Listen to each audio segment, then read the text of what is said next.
জি দর্শকবৃন্দ, জি আমার এখানে ইলেকট্রিসিটি নাই। জি দর্শকবৃন্দ, আপনারা এই মুহূর্তে দেশে এবং দেশের বাইরে যে যেখানে আছেন সকলকে 24 ডিজিটাল নিউজের পক্ষ থেকে শুভেচ্ছা জানাচ্ছি সাম্প্রতিক ভ্রমণ প্রোগ্রামে। আমরা সাম্প্রতিক বিষয়ে বিশেষ করে ট্রেজারি বেঞ্চ সরকার বিএনপির সাথে আবার এনসিবির একটা দূরত্ব চলছে, নাসির উদ্দিন পাটোয়ারি এবং রাশেদ খানের পারস্পরিক বক্তব্যের জের ধরে এখন এই হঠাৎ করে 5 মাসের সরকারে দেশের অভ্যন্তরীণ বিষয়ে যদি রাজনৈতিক দলগুলোর মধ্যে দূরত্ব বাড়তে থাকে, তাহলে democracy of the people by the people, গণতন্ত্র জনগণের জন্য, রাজনীতি জনগণের জন্য, সেই জায়গা থেকে ফ্যাসিস্টটা আবার নতুন করে কোনো সুযোগ গ্রহণ করবে কিনা। পাশাপাশি নাম্বার টু হলো, আমরা সাম্প্রতিক অ্যামনেস্টি ইন্টারন্যাশনালে একটা প্রতিবেদনে দেখেছি যে ভারতের থেকে রপ্তানি অস্ত্র, ইসরায়েলের শতকরা 60% রপ্তানি অস্ত্র দিয়ে ইসরায়েল আপনার রাইফেল, ড্রোন, ক্ষেপণাস্ত্র সহ, স্নাইপার রাইফেল সহ এই গাজাতে যে যুদ্ধ করেছে তার বেশিরভাগ অস্ত্র, ভারতে রপ্তানি করা অস্ত্র ব্যবহার করেছে ইসরায়েল। সেখানে ভারত আর ইসরায়েলকে একাট্টা হয়ে মুসলিম নিধনের কার্যক্রমে নেমেছে এই মধ্যপ্রাচ্যে, এবং যুদ্ধের পরিস্থিতিকে জটিল করতে চাচ্ছে। এ বিষয়ে কথা বলবার জন্য প্রফেসর ডক্টর শরীফ আব্দুল্লাহ সাকি যুক্ত হয়েছেন। আমি প্রফেসর ডক্টর আব্দুল্লাহ শরীফ সাকি আপনাকে স্বাগত জানাচ্ছি। আপনি ভিডিওটা ক্লিয়ার করেন, শরীফ সাকি ভাই। শরীফ সাকি ভাই, আপনি আমাকে শুনতে পাচ্ছেন? সাকিব ভাই, আপনার ভিডিওটা ক্লিয়ার করলেন, প্রফেসর শরীফ আব্দুল্লাহ সাকি ভাই।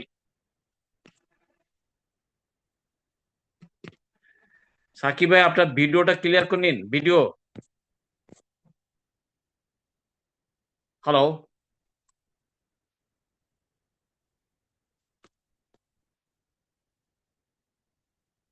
প্রফেসর শরীফ ডক্টর আব্দুল্লাহ শরীফ সাকিব ভাই, আপনি আমাকে শুনতে পাচ্ছেন? জি ভাই, শুনতে পাচ্ছি ভাই। শুনতে পাচ্ছি, বলেন। হ্যাঁ। আপনাকে সালাম জানাচ্ছি। প্রথমত, 5 মাসের তারেক রহমান সাহেবের সরকার এখন যে বিশেষ করে এনসিবি স্পেস চাচ্ছে, সেই জুলাই যোদ্ধারা তারা একটা মিটিং করতে যাচ্ছে হবিগঞ্জ, সিলেট। তো তাদের তো তারুণ্যের টকবগে উজ্জ্বলতা থাকবে। নাসিরুদ্দিন পাটোয়ারি বক্তব্যের একটা প্যাটার্ন আছে, তো আহ, এটাকে বিএনপি যেহেতু ট্রেজারি বেঞ্চে আছে, ক্ষমতায় যারা আছেন, তাদেরকে এই জায়গা থেকে এদেরকে স্যাক্রিফাইস করে তাদের মিছিল করা, মিটিং করার সুযোগটা কি করে দিলে একে বিএনপি ক্ষমতার ক্ষেত্রে কি বড় চ্যালেঞ্জ হয়ে যাবে? এই সাম্প্রতিক আবার মাঠ গরম হচ্ছে, নাসিরুদ্দিন পাটোয়ারি বক্তব্য দিচ্ছেন, রাশেদ খান পাল্টা কাউন্টার বক্তব্য দিচ্ছেন। এই বিষয়টা পাশাপাশি ভারতের দেওয়া অস্ত্র ইসরায়েল যেটা ফিলিস্তিনি যুদ্ধে ব্যবহার করেছে, সেই যুদ্ধের বেশিরভাগ ভারতের দেওয়া রাইফেল, স্নাইপার রাইফেল, আপনার ড্রোন, ক্ষেপণাস্ত্র, মিসাইল সহ, এই যে ভারত আর ইসরায়েল একাট্টা হয়েছে, সেক্ষেত্রে হিন্দুত্ববাদী আর জাহানিদের পরিকল্পনা কি মধ্যপ্রাচ্যে মুসলিম মুসলিম বিষয়টাকে অস্থিতিশীল করা, গাজার ভূখণ্ডকে পুরা দখল করার একটা মহা পরিকল্পনা চলছে? এই দুটো বিষয়ে আপনার বক্তব্য স্থান করুন, প্রফেসর ডক্টর শরীফ আব্দুল্লাহ সাকি ভাই। আপনি মিউটে আছেন, মিউটটা ক্লিয়ার করে নিন। সাউন্ড মিউটে আছেন, সাউন্ড মিউটে আছেন, সাউন্ড।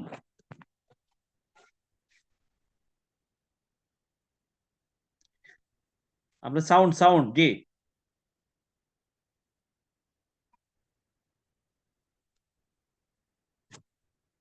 আপনি আবার যুক্ত হন।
বা আপনাকে আমি আইডি নাম্বার দিয়েছি, তো আইডি নাম্বার সব।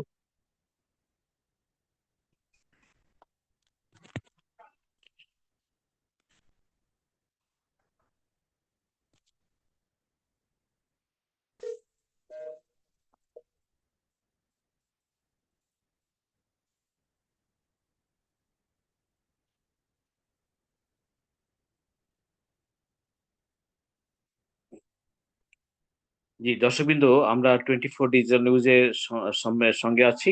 সাম্প্রতি 5 মাস হলো বাংলাদেশের গণতান্ত্রিক সরকার জনাব তারেক রহমান সাহেবের সরকার ক্ষমতায়। সেক্ষেত্রে দীর্ঘ 16-17 বছরের একটা অগণতান্ত্রিক ব্যবস্থাপনা, যে ব্যবস্থাপনা রাষ্ট্রের সমস্ত জায়গায় ডালপালা মেলেছিল, এই ব্যবস্থাপনাকে পরিবর্তন করতে গেলে এটা দীর্ঘ সময়ের একটা বিষয়।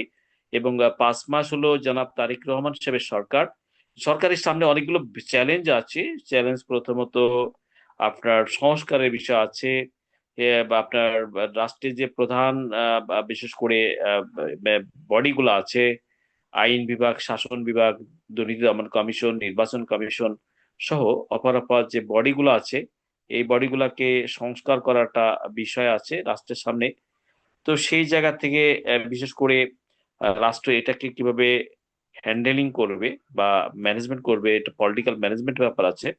তা সাম্প্রতিক সময় এই জুলাই আগস্ট আন্দোলনে যে তরুণ সমাজ, ছাত্র জনতার সমাজের নেতৃত্ব দিয়েছিল এনসিবি বিভিন্ন জেলা কর্মসূচি দিচ্ছে এই জুলাই আগস্টের মাসের গণ অভ্যুত্থানের সেই কর্ম দিবসকে সামনে রেখে। তা সাম্প্রতিক সময় হবিগঞ্জে আমরা দেখেছি একটা উত্তপ্ত পরিস্থিতির সৃষ্টি হয়েছে। সেখানে এনসিবি ছাত্র দলের সাথে একটা মুখোমুখি একটা অবস্থান আমরা দেখতে পেয়েছি, এনসিপি এবং ছাত্রদল। পাশাপাশি সেখানে 44 ধারা জারি করছে। আবার ওখান থেকে তারা ফিরে যে সিলেটে যে এনসিপি আপনার প্রথমে মৌলভীবাজার, তারপরে হবিগঞ্জের পরে হবিগঞ্জে একটা জটিল পরিস্থিতি সৃষ্টি হয়েছে। তারপরে এনসিপি সেখান থেকে আপনার সিলেটে গেছে, তারা সিলেটে কর্মসূচি পালন করতে হচ্ছে। কিন্তু সাম্প্রতিক সময়ে বিশেষ করে নাসির উদ্দিন পাটোয়ারি তিনি লাগামহীন ভাবেই কিছু বক্তব্য উপস্থাপন করছেন, যে বক্তব্যগুলো রাজনৈতিক সমাজ, নাসিরুদ্দিন পাটোয়ারির সেই বক্তব্য, নাসিরুদ্দিন পাটোয়ারির এই বক্তব্য আমরা নাগরিক সমাজ, রাজনৈতিক সমাজ এটা সাবলীলভাবে নিচ্ছি না।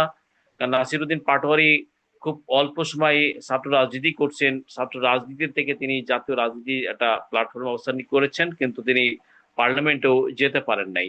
তাই নাসিরুদ্দিন পাটোয়ারির কথার মধ্যে সংযত আচার আচরণ করবার দরকার আছে। কারণ তিনি কালকে নাসিরুদ্দিন পাটোয়ারি তার বক্তব্যে শহীদ রাষ্ট্রপতি জিয়াউর রহমান, যিনি বাংলাদেশ জাতীয়তাবাদী দলের প্রতিষ্ঠাতা এবং একটা অত্যন্ত দেশপ্রেমিক সততা, নির্ভেজাল দেশপ্রেমিক সততা এবং গণতন্ত্রের একজন স্টার শহীদ রাষ্ট্রপতি জিয়াউর রহমানকে নিয়ে নাসিরুদ্দিন পাটোয়ারি খুব একটা উচ্ছৃঙ্খল অভদ্র ব্যবহার করেছেন, যেটা বিএনপি লক্ষ কোটি তরুণ সমর্থকদের একটা বিষয়টাকে হেড করেছে, মাইন্ড হেড করেছে। তাই নাসিরুদ্দিন পাটোয়ারি বা রাজনীতিতে নবীন, এই নবীনদেরকে রাজনীতিতে সংযত আচার আচরণ করা উচিত এবং ধৈর্য সহকারে। পাশাপাশি আইরে নবীন আইরে আমার কাঁচা আদমরাদের ঘাম মেরে তুই বাসা, কবি নজরুলের সেই বিশেষ করে কবিতার পংক্তি। কিন্তু নবীন বন্ধুদেরকে রাজনীতির মঞ্চে যত নবাগত, সেই জায়গা থেকে নবীন বন্ধুদেরকে ধৈর্য ধরে, ধৈর্য এবং সহনশীলতার পরিচয় দিয়ে তাদের রাজনীতির মাঠে ময়দানে অবস্থান করা উচিত। বিশেষ করে কারণ রাজনীতি তো একদিনের জন্য না, এটা লং টাইম, একটা দীর্ঘ সময়ের। এটা বিশেষ করে মানুষ যেমন প্রাইমারি স্কুলে স্টাডি করে, সেকেন্ডারি স্কুলে পর্যায়ে স্টাডি করে, কলেজ পর্যায়ে স্টাডি করে, আপনার হায়ার এডুকেটেড হয়। তো রাজনীতির প্রিলিমিনারি একটা স্টেজ আছে, সেকেন্ডারি স্টেজ আছে, টার্সিয়ারি একটা স্টেজ আছে কেমিস্ট্রির মতো, এন্ড ফাইনাল। মানুষ লাইফ টাইম ধরুন সে রাজনীতি শুরু করে 50 বছর, 60 বছর, 70 বছর পর্যন্ত রাজনীতি করেও রাজনীতির যে ম্যাচুরিটি, সেই জায়গা থেকে একজন পলিটিশিয়ানকে কন্টিনিউ নানান ধরনের পরিস্থিতির সামনে ফেস করতে হয়, নানান ধরনের বিষয়ে তাকে এক্সাম দিতে হয়। কারণ একটা সমাজ যতক্ষণ থাকে, একটা দেশে সমাজ যতদিন পর্যন্ত সমাজের অবস্থান থাকে, সেই সমাজে প্রতিদিন সমাজের অভ্যন্তরে এবং রাজনৈতিক মঞ্চে নানান ধরনের ঘটনার সম্মুখীন আমরা হতে হয়, ঘটনা ঘটতে থাকে।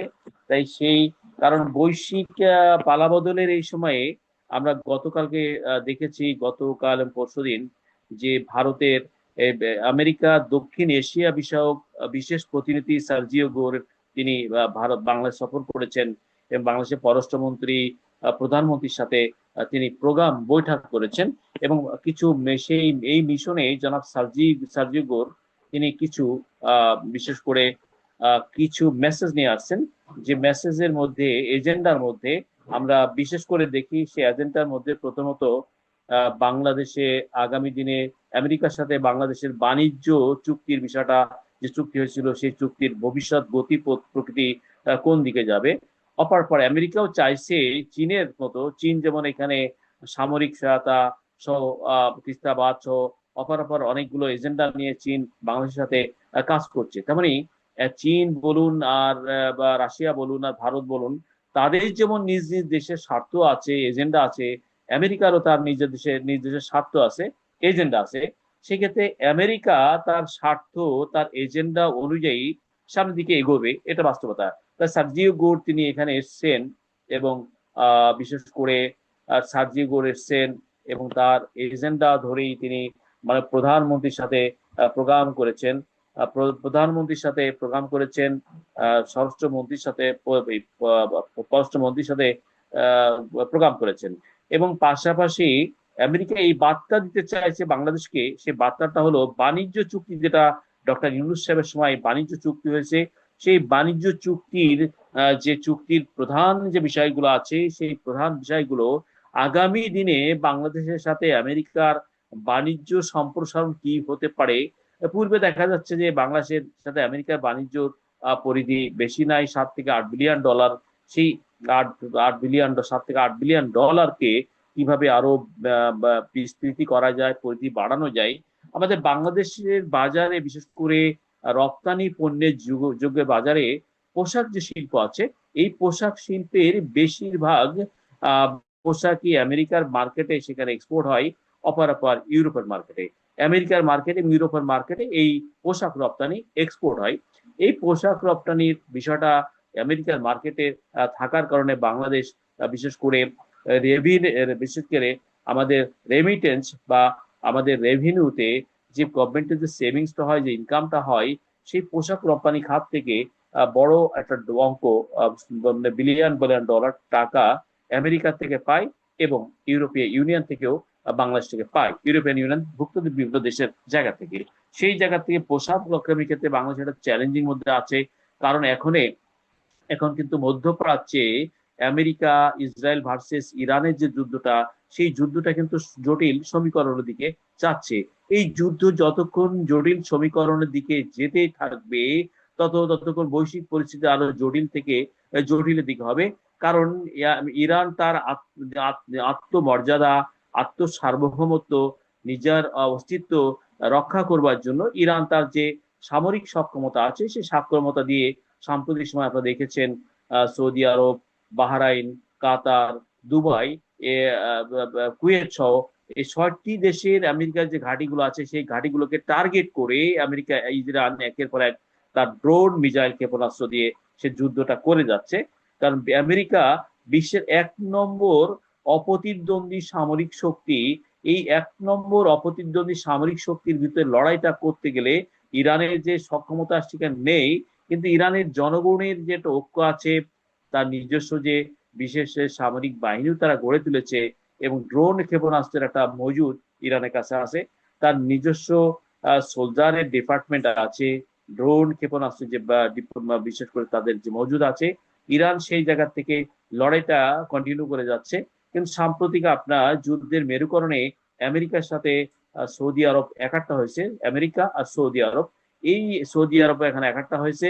এবং আমরা আজকে আপনার বিবিসি নিউজে, মানে আমরা প্রধান আন্তর্জাতিক যে মাধ্যম চ্যানেল বিবিসি নিউজে আমরা দেখতে পেলাম যে সৌদি আরবের সৌদি আরবের নেতৃত্বে 13টা দেশ নিয়ে আপনার গালফের যে যুদ্ধটা বা এই যুদ্ধের যে সমীকরণ, এই গালফের দেশগুলো সহ মুসলিম বিশ্বের 13টা দেশ সৌদি আরবের সাথে তুরস্ক, পাকিস্তান, বাংলাদেশ সহ গালফের দেশগুলো নিয়ে 13টা দেশ নিয়ে 13টা দেশ নিয়ে সৌদি আরব মধ্যপ্রাচ্যের যে জটিল একটা অবস্থান চলছে যুদ্ধের, এই যুদ্ধের জটিল পরিস্থিতিকে ফেস করবার জন্য তেল এবং অপরাপার যে খাদ্য দ্রব্য পণ্য আছে মধ্যপ্রাচ্যে লাগে, এই দুটা বিশেষ করে তেল, পেট্রোলিয়াম, এটা একটা বিষয়। দ্বিতীয় হলো খাদ্য পণ্য যে বিষয় আছে, সেই বিষয়টাকে সৌদি আরব কিভাবে এই প্রপার ম্যানেজমেন্ট করতে পারে।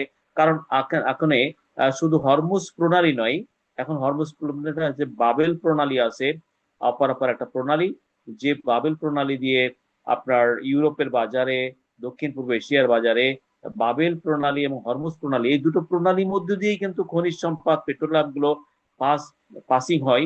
এবং এই পাচিং হয় যে মানে বিশেষ করে এখানে কিন্তু মধ্যপ্রাচ্যের এই আরেকটা বিশেষ উল্লেখযোগ্য ব্যাপার আছে বন্ধুরা আপনাদের জন্য, যে মধ্যপ্রাচ্যের যে খাদ্যদ্রব্য, তারা নিজস্ব প্রোডাক্ট তারা প্রোডাকশন করতে পারে না, কারণ মরুভূমির দেশে চাল বলুন, আটা বলুন, বা অন্যান্য আলু, চাল, আটা, আলু, পেঁয়াজ, রসুন, এই প্রোডাক্ট গুলো মধ্যপ্রাচ্যের দেশে হয় না। খাদ্য পণ্যর বেশিরভাগ মধ্যপ্রাচ্যের দেশগুলা হরমুজ প্রণালী দিয়ে তাদের দেশে ইম্পোর্ট করে। এবং অপার পার্ট মধ্যপ্রাচ্য থেকে যে তেল আর পেট্রোলিয়াম, এই মানে খনিজ পদার্থ, তেল আর পেট্রোলিয়াম এই মধ্যপ্রাচ্য থেকে দক্ষিণ এশিয়ার দেশ, ইউরোপের বাজারে যায়। এটার সাগরের সাথে কানেক্টিভিটি দুটো চ্যানেল আছে, একটা বাবেল প্রণালী আর দ্বিতীয় হরমুজ প্রণালী। আজকে কিন্তু যুদ্ধটা সময় বিশেষ করে জিওগ্রাফিক্যাল টেরিটরি থেকে এটা ডাইভার্ট হয়ে যুদ্ধ, জিওগ্রাফিক টেরিটরি, আপনি বলুন সেই ইসরায়েল, সেই জিওগ্রাফি টেরিটরি যেটা আছে, ইরানের যেটা আছে, এই দুই জায়গাতে ডাইভার্ট হয়ে যুদ্ধটা চলে গেছে, প্রণালী ভিত্তিক আধিপত্য বিস্তার করবার জায়গায় চলে গেছে। এটা হলো হরমুজ প্রণালী আর বাবল প্রণালী।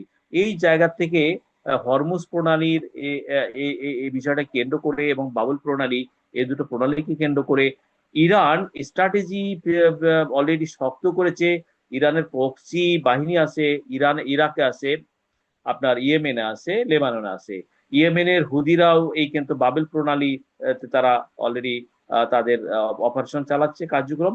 আবার এদিকে ইরাক থেকে ইরানের প্রক্সি যে বাহিনী আছে, এই প্রক্সি বাহিনী ইরাক থেকে মানে বিশেষ করে ইরাকের প্রক্সি বাহিনী আছে, ইরানের, ইরাকের প্রক্সি, ইরান সমর্থিত প্রক্সি বাহিনী, তারা ইরাক থেকেই রীতিমতো ইরানের সাথে যুদ্ধ করছে। এবং সাম্প্রতিক সময়ে গত পরশু দিন ইরাকের একটি ঘাঁটিতে আমেরিকা এবং সৌদি আরব যৌথ কম্বাইন্ড একটা সেনা অ্যাটাক করেছে ইরাকে। এবং সেই ইরাকের অ্যাটাকে আইআরজিসি যেটা ইরানের বিশেষ করে তার নিজস্ব বিশেষ স্পেশাল যে ফোর্স, তার 4জন সোলজার সেখানে ইরাকে তারা মারা গেছে। এবং আজকে এই যুদ্ধে সমীকরণে কিন্তু ইরান তার নিজস্ব যে প্রক্সি আছে, ইরাকে আছে, লেবাননে, ইরাক, লেবানন এবং ইয়েমেন সহ এই কান্ট্রিগুলোতে আছে। তো ইয়েমেনে হুদি, লেবাননে হিজবুল্লাহ এবং ইরাকের আইআরজিসি সহ। তো বিশেষ করে ইরান প্রক্সি দিয়ে কাউন্টার দিচ্ছে মধ্যপ্রাচ্য সহ বিভিন্ন প্রণালী, যে প্রণালী, বাবুল প্রণালী এবং হরমুজ প্রণালী। আর পাশাপাশি আমেরিকা, আমেরিকার যে মূল তাদের যে টার্গেট বা বিশেষ করে ডোমিনেট করতে চায় ইরানকে, আমেরিকার মূল টার্গেট বা দাবি হলো বা তাদের মিশন অ্যান্ড ভিশন হলো ইরানকে নিউক্লিয়ার অধিকারী হতে দিবে না, পারমাণবিক অস্ত্রের অধিকারী কোনোভাবেই ইরানকে হতে দেবে না। এবং হরমুজ প্রণালীর একক আধিপত্য ইরান দেখাতে পারবে না। হরমুজ প্রণালী একক আধিপত্য ইরান কোনোভাবেই করতে পারবে না, ইরান করতে পারবে না।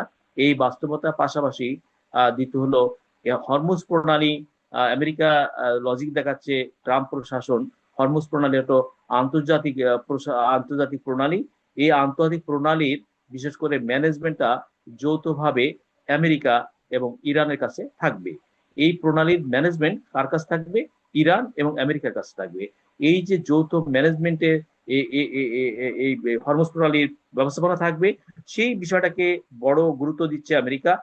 পাশাপাশি ইরানকে ইসরায়েলের মাফিয়া, ইসরায়েল নেতানিয়াহু মাফিয়া, এই ইসরায়েলের এই মাফিয়া চক্রটা এমন ভাবেই বিস্তৃত জাল করেছে তারা ভারতকেও ইনডাইরেক্টলি যুদ্ধে জড়ায় নেছে। ইসরায়েল কিভাবে জড়ায় নেছে ভারতকে, প্রিয় বন্ধুরা?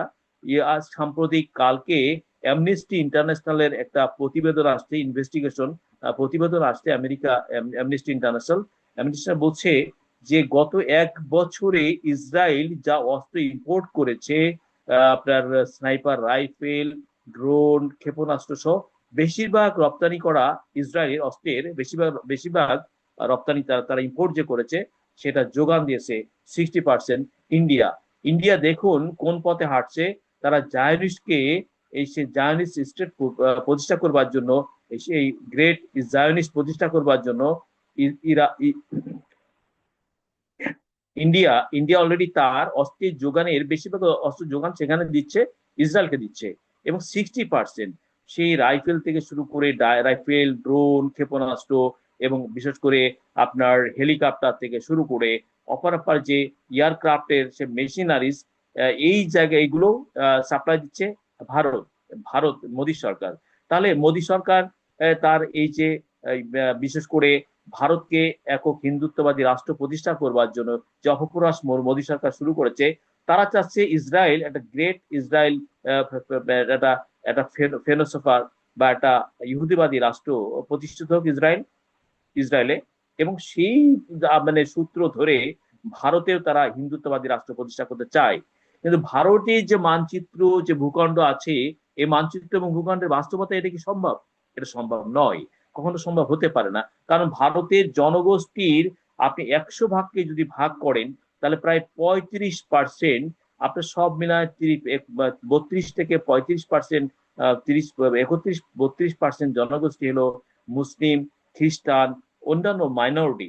এই 32-33% মাইনরিটি জনগণকে আপনি তাদেরকে ডিটাচ করে, তাদেরকে বাদ দিয়ে একটা রাষ্ট্র গঠন করা সম্ভব নয়, এবং একক রাষ্ট্র করা সম্ভব নয়।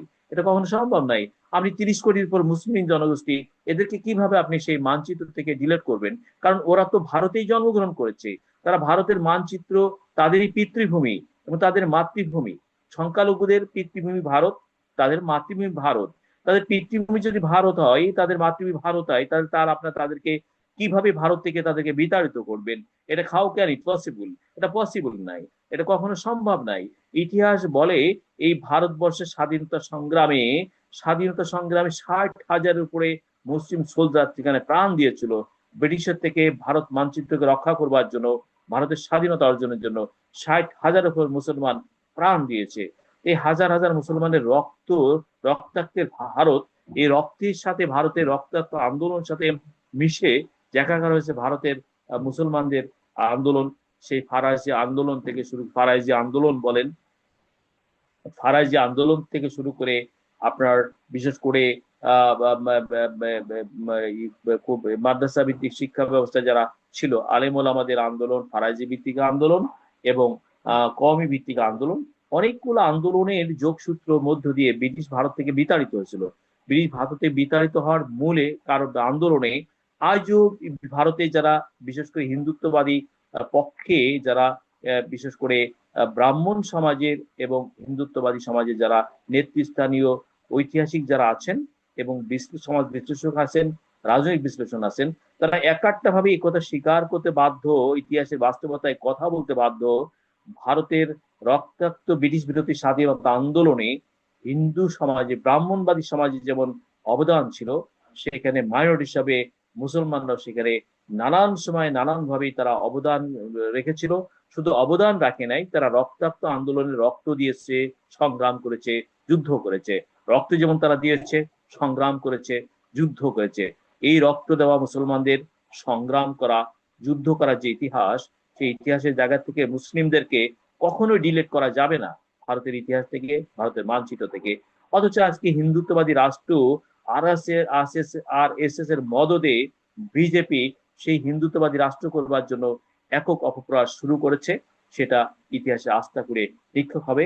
যারা হিন্দু সোসাইটির মধ্যে যারা লিবারেল আছেন, যারা মানবিক বোধের মানুষ আছেন, মনুষ্যত্ব বোধের মানুষ আছেন, সেই মানবিক বোধের মানুষ যারা আছেন, মনুষ্যত্ব বোধের মানুষ যারা আছেন, যারা মানুষকে মানুষের দৃষ্টিতে দেখেন, মানবিকতার দৃষ্টিতে দেখেন, মনুষ্যত্ব বোধের জায়গা থেকে, যারা মানবিকতা বোধের জায়গা থেকে মানুষকে দেখেন, সমাজকে দেখেন, সমাজকে বিশ্লেষণ করেন, সেই মানবতাবাদী মানুষ, সমাজবাদী মানুষ এবং যারা যারা যাদের মধ্যে মনুষ্যত্ব বোধ আছে, শিক্ষাবোধের ভাবাপন্ন এবং দেশপ্রেমিক চেতনার ভারতবাসী যারা আছেন, তারা ভারতে চাইবেন দল মত শ্রেণী বর্ণ নির্বিশেষে ভারত একটা অসাম্প্রদায়িক রাষ্ট্র হোক, ভারত একটা বিশেষ করে সমস্ত বর্ণের মানুষদের একটা সম্প্রীতি রাষ্ট্র হোক, সেটারই ভারতের ইতিহাস। তাই ভারতকে চাইলেও বিজেপি সরকার যে লেগে উঠে পড়ে লেগেছে, এটা হিন্দুত্ববাদী সরকার হবে, জয় শ্রী নামের ভারত হবে, সেটা সম্ভব নয়।